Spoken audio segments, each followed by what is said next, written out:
अस्सलामुअलैकुम, welcome back to my channel and a new vlog. और जनाब, आज के व्लॉग में मैं आप लोगों के साथ शेयर कर रही हूँ कि किस तरह से हम अपने नॉन स्टिक पैन्स की केयर कर सकते हैं और उनको लॉन्ग लास्टिंग बना सकते हैं। क्योंकि बहुत सारे लोग जो हैं वो इस मसले से परेशान होते हैं। वो नॉन स्टिक ख़रीद तो लेते हैं, पैन्स वगैरह भी, तवे भी इनमें शामिल हैं, कढ़ाइयाँ होती हैं, या फिर डिफरेंट और जो बर्तन हैं हमारे पास वो होते हैं, लेकिन उनको यूज़ करने का सही तरीका क्या है कि वो ख़राब भी ना हो, क्योंकि इन पे की हुई इन्वेस्टमेंट जो है वो ज़ाया हो जाती है अगर हम इनको केयरफुली यूज़ नहीं करते हैं।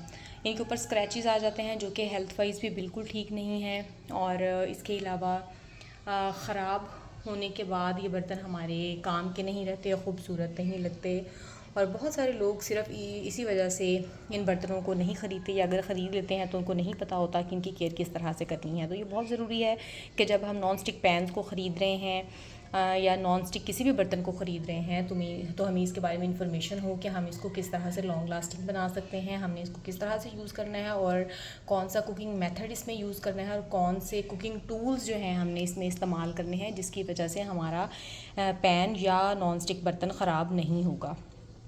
तो जनाब, यहाँ पे मैं आपको दिखा रही हूँ कि मेरा ये वाला जो पैन है नॉन स्टिक, ये आज से कोई तकरीबन 6 साल पुराना है। और आप इसको देख सकते हैं कि इसके अंदर कोई भी लाइंस वगैरह जो हैं वो नहीं है, जिस तरह से लोगों के पैन्स के अंदर हो जाती हैं। हाँ, यूज़ होने की वजह से इसका जो मेरा हैंडल है वो यहाँ से टूट गया था, जिसको फिर मैंने अब रिपेयर करा लिया है। और जो इसका हैंडल है वो मैंने न्यू डलवा लिया है। तो इसका पुराने वाला हैंडल भी मेरे पास पड़ा हुआ था, मुझे याद नहीं रहा कि मैं इसको ही इसके साथ अटैच करा लूँ। बहरहाल अगर इन फ्यूचर अगर कभी मुझे लगेगा कि ये ख़राब हो गया है तो फिर मैं इसको रिप्लेस करा लूँगी इसी से। हैंडल देखिए कहीं भी मेरा नहीं गया, आपको लग रहा होगा कि ये मैंने न्यू बाय किया है, लेकिन ये 6 साल पुराना मेरा पैन है और ये डेली बेसिस पे यूज़ होने वाला पैन है, जिसको हम डेली खाने में, ऑमलेट वगैरह बनाने के लिए, खाना गर्म करने के लिए या किसी भी पर्पज़ के लिए मैं यूज़ करती थी। मेरे पास दूसरा स्टील का जो स्टेनलेस स्टील होता है उसका भी फ्राइंग पैन है, लेकिन मोस्टली जो मेरा कुकिंग का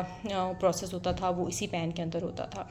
अच्छा, ये वाला जो ग्रिल पैन है मेरे पास, ये मैंने तकरीबन आज से 2 साल पहले ख़रीदा है और ये भी यूज़ होता है डेली बेसिस पे। तो यूज़ नहीं होता है, लेकिन ट्वाइस अ वीक या वंस अ वीक ये ज़रूर यूज़ होता है। तो आप इसकी भी कंडीशन देख सकते हैं। कभी कभी तो मैं इसको खैर डेली बेसिस पे भी यूज़ कर रही होती हूँ, तो आप इसकी कंडीशन देख सकते हैं कि अल्लाह का शुक्र है कि ये पैन कहीं से भी ख़राब नहीं हुआ है। ना इसके अंदर कोई स्क्रैच है, ना ही कोई लाइन है, ना ही कोई इस तरह की जो डिस्ट्रक्शन है वो मैंने इस पैन के साथ की है। और ये सेम लाइक दिस ये वाला जो पैन है ये भी आप देख रहे हैं कि इसके अंदर यूज़ होने की वजह से थोड़ा सा जैसे ऑयल वगैरह जो है, ऑयल का रेजिड्यू है वो साइडों पे है। वो भी इसको मैं जब स्क्रबर तो मैं बिल्कुल भी स्टील का इसके अंदर यूज़ नहीं करती हूँ।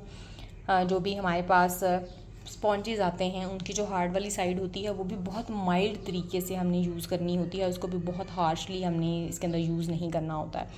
अच्छा जी, तो सबसे पहले तो मैं मेरी जो किचन की एक मस्ट हैव आइटम है वो ये है कि स्पैचुला जो है वो मैं ज़रूर यूज़ करती हूँ, ठीक है। और ये स्पैचुला जो है ये डिफरेंट पर्पसेस के लिए यूज़ होता है घर में, खाना वगैरह, किसी कढ़ाई को, किसी बर्तन को साफ़ करने के लिए भी। लेकिन मैं इन पैन्स के अंदर बिल्कुल भी स्पैचुला के अलावा कोई भी स्पून अलाउ नहीं करती हूँ यूज़ करने के लिए, चाहे वो मैं हूँ या मेरी हेल्पर है। तो उनको भी पता है कि इन पैन्स के अंदर यही वाला स्पून जाएगा। इनिशियली वो यूज़ कर लेती थी, लेकिन मैंने उनको भी मना कर दिया है कि आप ये वाला जो स्पून है ये हरगिज़ स्टील का कोई भी स्पून जो है वो इसके अंदर नहीं जाएगा। मैंने अभी भी बहुत सारी ब्लॉगर्स को देखा है, अक्सर उनके घर में जो कुकिंग हो रही होती है, बल्कि मैं एक ब्लॉगर को कल सुन भी रही थी जब वो कह रही थी कि मैंने अपने जो किचन में बहुत सारे तवे जो हैं वो नॉन स्टिक लिए हैं, बहुत सारे पैन्स लिए हैं पिछले कोई 6-7 महीने में, या शायद 1-1.5 साल की बात कर रही थी वो, मुझे एग्जैक्टली याद नहीं है। लेकिन उसी से मुझे ये आइडिया मिला कि मुझे ये वीडियो बनानी चाहिए आप लोगों की हेल्प के लिए। बहुत सारे लोग इस चीज़ से परेशान होते हैं और नॉन स्टिक पैन्स ख़रीद लेते हैं, लेकिन उसके बाद फिर जो रिज़ल्ट होता है वो यही होता है कि पैन्स बहुत जल्दी ख़राब हो जाते हैं।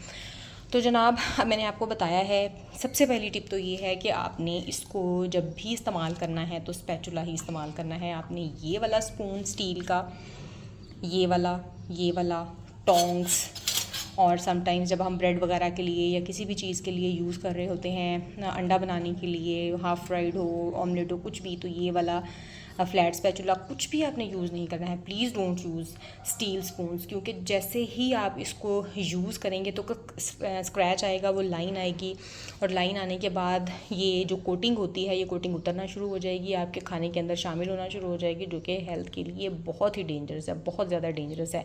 नॉन स्टिक पैन्स बनाने का मकसद ही यही था कि हम कम तेल में खाना पका सकें, लेकिन जब हम इसका मिसयूज़ कर लेते हैं, यानी हम इसको मिस हैंडल कर लेते हैं, हमें पता नहीं होता कि इसको किस तरह से इस्तेमाल करना है, या इसके इस्तेमाल का और इसको प्रिजर्व करने का बेहतर तरीका कौन सा है, तो फिर अल्टीमेटली रिज़ल्ट यही होता है कि बजाय हमारी सेहत ठीक होने की, हमारी सेहत ख़राब होना शुरू हो जाती है।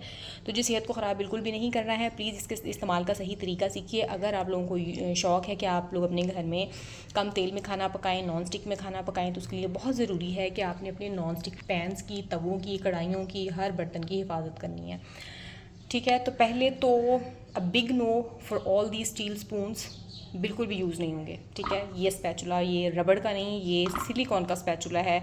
स्पैचुलास भी सस्ते और महंगे मिल जाते हैं मार्केट में, लेकिन आपने सिलिकॉन का ही स्पैचुला ख़रीदना है, और ये बहुत लॉन्ग लास्टिंग होता है। मैं आपको बताऊं, कोई बहुत ज़्यादा खर्चा इस पर नहीं करना पड़ता है। ये 200-250 का ये स्पैचुला मिल जाता है, बिलीव मी। और अगर आप इसकी भी केयर करते हैं, इसको प्रॉपर्ली वॉश करते हैं, इसको स्टरलाइज़ करते हैं, गर्म पानी से इसको धोते हैं, तो ना तो इस वुड के अंदर कोई भी किसी किस्म का भी ऑयल आता है, और ना ही सिलिकॉन के मटेरियल के अंदर आता है, बल्कि ये साफ़ सुथरा रहता है। ठीक है जनाब, तो पहली बात तो ये कि आपने ये यूज़ करना है। दूसरी बात ये कि जब ये पैन बहुत गर्म होते हैं, तो आपने इसको वॉश करने के लिए फ़ौरन ठंडा पानी इसके अंदर नहीं डालना है। जैसे ही आप डालेंगे तो इसकी जो कोटिंग इसके ऊपर की हुई है, या जो पेंट इसके ऊपर किया हुआ है, ये फ़ौरन से फूल जाएगा, ख़राब होकर इसके अंदर क्रैक्स आने के डर हैं, और ये फटना शुरू हो जाएगी, इसकी लेयर जो है वो डिके होना शुरू हो जाएगी। दूसरी बात ये है। और तीसरी बात ये है कि आपने इसके अंदर जब हाई फ्यूम्स निकलना शुरू हो जाता है, समटाइम्स हम जैसे ही कबाब वगैरह फ्राई करते हैं, या कोई और चीज़ बनाते हैं, बारबेक्यू करते हैं, कुछ भी, तो इसको आपने बहुत ज़्यादा खाली पैन को नहीं पकने देना है। आपने जब तक इसके अंदर कोई चीज़ नहीं रखी हुई, तो आपने इसको खाली नहीं पकाना है, क्योंकि जब इसके अंदर से फ्यूम्स निकलते हैं, तो बिलीव मी, इसके ऊपर जो कोटिंग की हुई है वो डेंजरस हो जाती है, और जब आप इसके ऊपर फिर कोई कबाब या कोई भी ऑमलेट या कुछ भी डालते हैं, तो वो भी आपकी सेहत के लिए नुकसानदेह है। ठीक है, तो ये चीज़ तो है इसको पकाने के लिए कि कुकिंग में आपने क्या एहतियात करनी है। ठीक है, अब आ गई इसकी सफाई की बारी। तो जब आपने इसको वॉश करना है, आपने बिल्कुल इसको रगड़ रगड़ के साफ़ नहीं करना है। वो जो कूची जिसको हम कहते हैं, या जो स्टील का स्क्रबर हम घरों में यूज़ करते हैं, that is a big no for this non stick pan. उसको हमने हरगिज़ भी इस बर्तन के ऊपर अप्लाई नहीं करना है, ना ही रगड़ना है उसके साथ, ना ही स्क्रब, कुछ भी नहीं करना है।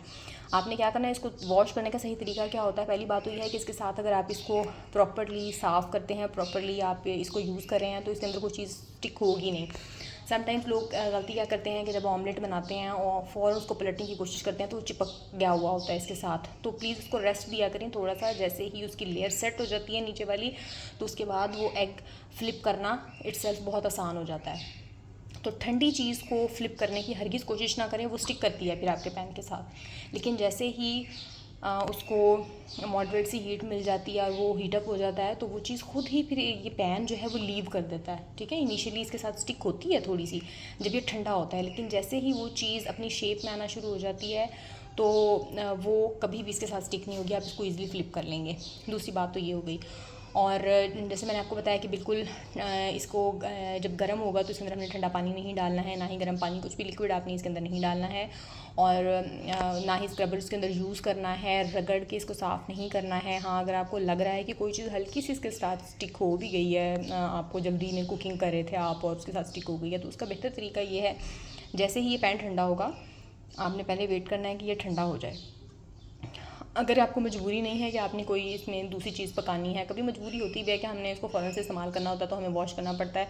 लेकिन अगर आपने इसको फ़ौरन इस्तेमाल नहीं करना है, तो इसको प्लीज़ ठंडा होने दीजिए, और उसके बाद फिर आपने इसके अंदर पानी डाल के इसको छोड़ देना है।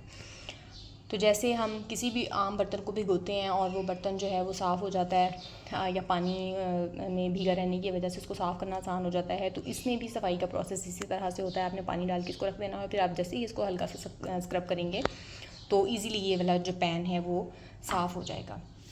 ठीक है, तो अब आप देख ही चुके हैं कि इन पैन्स में कोई लाइन, कोई स्क्रैच, कुछ भी नहीं है, अल्हम्दुलिल्लाह। और ये बहुत यूज़फुल चीज़ है सैंडविचेस बनाने के लिए। कोई भी इसमें आपने अगर तो सालन बनाना है, चिकन को ग्रिल करना है, कुछ भी करना है तो यूज़ के लिए बहुत ही आइडियल एक चीज़ है। इवन अगर हम अंडा ब्रेड भी बनाते हैं, ऑमलेट बनाते हैं, ब्रेड बनाते हैं तो इसके ऊपर जो ग्रिल लाइंस आती हैं वो बहुत ही अच्छी फ़ील होती हैं, तो मुझे तो बहुत अच्छी लगती हैं।